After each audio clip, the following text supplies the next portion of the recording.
چند سانسیں یا نبی تشریف لے آؤ کہ رستا تک رہی ہے آپ کا بیمار کی چوکھٹ۔ سرکار اپنی جگہ سے فوراً ہٹے اور جا کے خانہ کعبہ کا غلاف پکڑا اور سینے سے لگا کے کہنے لگے یا اللہ تو نے اسلام کو ایک شیر تو دے دیا ہے، دوسرا شیر بھی عطا فرما دے۔ سبحان اللہ۔ صاحب اسلام کی تاریخ ہے کہ اللہ ایک شیر تو دے دیا ہے، دوسرا شیر بھی دے دے۔ وہ دوسرا شیر کون ہے؟ ہاتھ اٹھ گئے نبوت والے، وہ کہنے لگے یا اللہ یا تو عمر ابن حشام دے دے یا عمر ابن خطاب دے دے۔ مقدر بلند تھا حضرت عمر کا۔ جس دن یہ دعا میرے نبی نے مانگی وہ دن بدھ کا تھا۔ کون سا دن تھا؟ بولو، جن کے منہ بند ہیں وہ رکھے اپنا بند۔ ہاں، نبی کو کسی کا احسان نہیں چاہیے۔ کون سا دن تھا؟ بدھ کا دن۔ اللہ سلامت رکھے۔ اب بولے نہ بولے؟ بدھ کا دن امیر حمزہ ایمان لائے، مکے میں باتیں ہونے لگی، کہنے لگا اب اسلام کیسے روکا جائے؟ اب تو حمزہ بھی ایمان لے آئے، اور امیر حمزہ کی بہادری کے آگے کسی میں دم تھا کہ ٹک جاتا؟ بڑے اچھے اچھوں کے پسینے چھوٹتے تھے۔ لوگ کہنے لگے اب تو اسلام اور تیزی سے بڑھے گا۔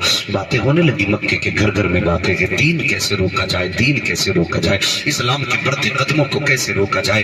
ہر گھر میں یہ باتیں ہو رہی۔ ایک گھر کے اندر 26 سالہ جوان ہے، نام عمر ہے، اپنے گھر کے چکر لگا رہا ہے، سوچ رہا ہے اسلام کے بڑھتے قدموں کو کیسے روکا جائے۔ پھر دل ہی دل میں فیصلہ کیا اسلام کو ایسے نہیں روکا جا سکتا، چلو آج بانی اسلام ہی کا کام تمام کر دیتے ہیں۔ پھر خیال آیا کون ہے جو بانی اسلام کا سر قلم کرے گا؟ یہ سوچ کر کے پھر آپ سوچنے لگے کسی میں ہمت نہیں ہے۔ پھر فیصلہ کیا عمر چل خود چل کے سر قلم کر دے۔ اللہ اکبر، یہ سوچ کے گھر سے نکلے ہیں۔ صاحب مکے کی گرمی بڑی سخت تھی، جب لوگ چلا کرتے تھے نا تو دیوار سے لگ کے چلا کرتے تھے، اس کے سائے سے چپک کے چلا کرتے تھے تاکہ سورج کی گرمی سے بچ سکے۔ لیکن آج عمر کا غصہ اتنا تھا کہ دیوار سے لگ کے نہیں چل رہے ہیں بلکہ بیچ راہ میں ہاتھ میں تلوار لیے جا رہے ہیں۔ راستے میں نبی کے غلام سے ملاقات ہو جاتی ہے، جس سے ملاقات ہوئی کہنے لگا عمر کدھر جا رہے ہو؟ کہا کہ بانی اسلام کا سر قلم کرنے جا رہا ہوں۔ ابھی جس نے ٹوکا ہے ان کا اسلام ظاہر نہیں ہوا ہے، چھپ کر کے اسلام کا انہوں نے کلمہ پڑھا، دین انہوں نے حاصل کیا ہے۔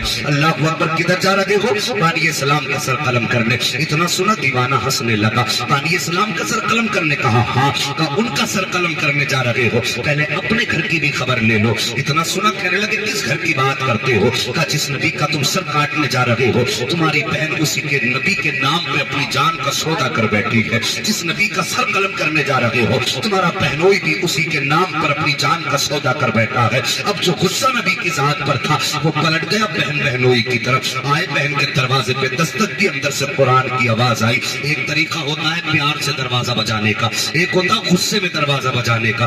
غصے میں دروازہ بجایا، بہن سمجھ گئی عمر آ گئے ہیں، آواز دے کے کہنے لگے دروازہ کھول۔ فوراً بہن نے دروازہ کھولا۔ جو قرآن پڑھا رہے تھے ان کو چھپا دیا گیا۔ بہن نے دروازہ کھولا، عمر نے نہ آؤ دیکھا نہ تاؤ دیکھا، بہن پہ وار شروع کر دیے، مارنا شروع کیا۔ بہن پٹتی جا رہی ہے، نبی نبی کی صدائیں لگاتی جا رہی ہے، پٹتی جا رہی ہے۔ آخر میں جب خون بہنے لگا بہن نے کہا تھا عمر جیسی اتنا کہا عمر، حضرت عمر کے ہاتھ تھم جاتے ہیں۔ حضرت عمر سوچ رہے تھے شاید اب مجھ سے کرم کی بھیک مانگے گی، یہ کہے گی عمر رحم کر دے، جو تو کہے گا وہ ہوگا۔ لیکن حیرت نہ رہی عمر کو، اللہ اکبر، عالم عجیب تھا۔ جیسی ہاتھ عمر کے رکے گئے، حضرت عمر کی بہن نے کہا تھا عمر کیا سمجھ رہے ہو، کیا تم سے میں اپنے اوپر کرم کی بھیک مانگوں گی؟ کہا کہ پھر کیوں روکا گیا ہے؟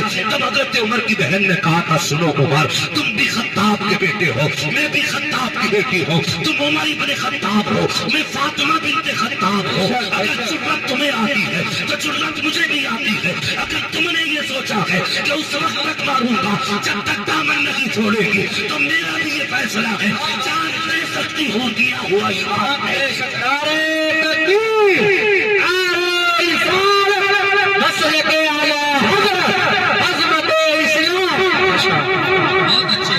مفتی صاحب، اسلام کی فطرت میں قدرت نے لچک دی ہے، جتنا کہ دباؤ گے اتنا ہی ابھرے گا۔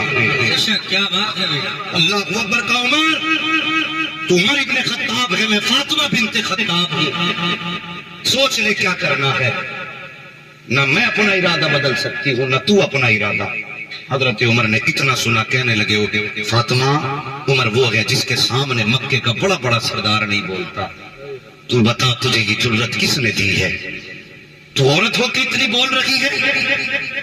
حضرت فاطمہ بنت خطاب نے کہا تھا عمر تو نے میرے محبوب کا چہرہ صحیح سے دیکھا نہیں ہے. ہاں بے شک، کیا بات ہے. اگر دیکھ لے گا یہ سوال ہی نہیں کرے گا. بے شک. اللہ اکبر. اتنا سننا تھا، عمر کے دل میں عجیب کیفیت طاری ہوئی. کہنے لگے بہن پھر بتا وہ قرآن کون سا ہے جسے تو پڑھ رہی تھی؟ مجھے بھی دل میں بھی دیکھنا چاہتا ہوں. ہاں صاحب اب قرآن کا معجزہ دیکھو. یہاں تک فاطمہ بنت خطاب کا کمال ہے، اب قرآن کا کمال دیکھیے. کہا بہن بتا تو سکی، لا وہ قرآن مجھے دے دے. اتنا سنا بہن کہتی ہے عمر تو ناپاک ہے، ہمارا قرآن پاک ہے. ناپاک آدمی پاک قرآن کو ہاتھ نہیں لگا سکتا ہے. اگر قرآن کو چھونا چاہتے ہو تو غسل کرنا پڑے گا. کا پتا غسل کیسے کیا جاتا ہے؟ خطاب کی بیٹی فاطمہ نے غسل کا طریقہ بتایا ہے. اب عمر غسل کر رہے ہیں. غسل میں صرف میل نہیں دھل رہا تھا، عمر کے دل کا کفر بھی دھلتا جا رہا ہے، کفر بھی دھل رہا ہے. اللہ اکبر. غسل مکمل ہوا. کہا اب لاؤ میرے ہاتھ میں قرآن دے دو. تو قرآن کی وہ آیتیں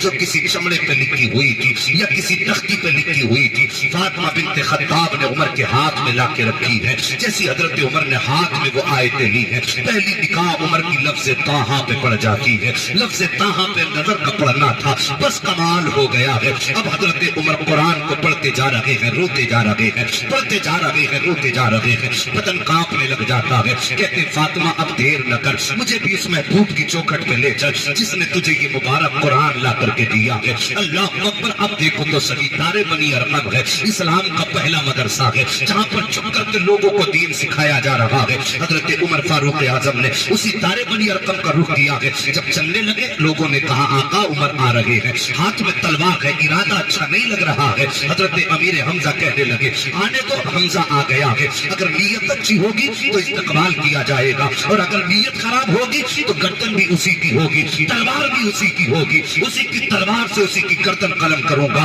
یہ کہنے کے بعد حضرت امیر حمزہ چپ ہو جاتے ہیں. اتنے میں حضرت عمر دروازے پہ آئے ہیں. جیسی آئے دستک دی ہے، دروازہ کھلا، پہلا قدم عمر نے رکھا تھا کہ دو صحابہ آگے بڑھے ہیں. انہوں نے دونوں بازوؤں سے حضرت عمر کو پکڑا. میرے نبی نے فرمایا چھوڑ دو عمر کو. جب چھوڑ دیا گیا عمر قریب آئے ہیں. میرے نبی اپنی جگہ سے اٹھ کے کھڑے ہوئے ہیں اور اٹھنے کے بعد آپ نے اپنا دانا ہاتھ حضرت عمر کے دل کے اوپر رکھا اور رکھنے کے بعد فرمایا تھا اسلم یا عمر، اے عمر اسلام قبول کر لے، اے عمر اسلام قبول کر لے. اتنا کہنا تھا قدم پکڑ کے رونے لگ جاتے ہیں. کہتے محبوب آپ کلمہ پڑھنے کی بات کرتے ہو، آج کے بعد عمر آپ کے قدموں سے جدا نہیں ہوگا. اللہ اکبر. حضرت عمر نے کلمہ پڑھا ہے. اس کے بعد اگلا سوال میرے نبی سے کرتے ہیں یا رسول اللہ بتائیے کیا ہمارا دین سچا ہے؟ میرے نبی نے فرمایا تھا ہاں. کیا ہمارا قرآن سچا ہے؟ نبی نے فرمایا ہاں. پھر حضرت عمر نے کہا تھا یا رسول اللہ جب ہم سچے ہیں تو چھپ کے عبادت کیوں کرتے ہیں؟ میرے نبی نے فرمایا تھا عمر وقت کی نزاکت کو سمجھو، وقت کے حالات کے تقاضے کو سمجھو، اس لیے چھپ کے عبادت کی جا رہی ہے. حضرت عمر نے کہا تھا یا رسول اللہ اب عبادت چھپ کے نہیں کی جائے گی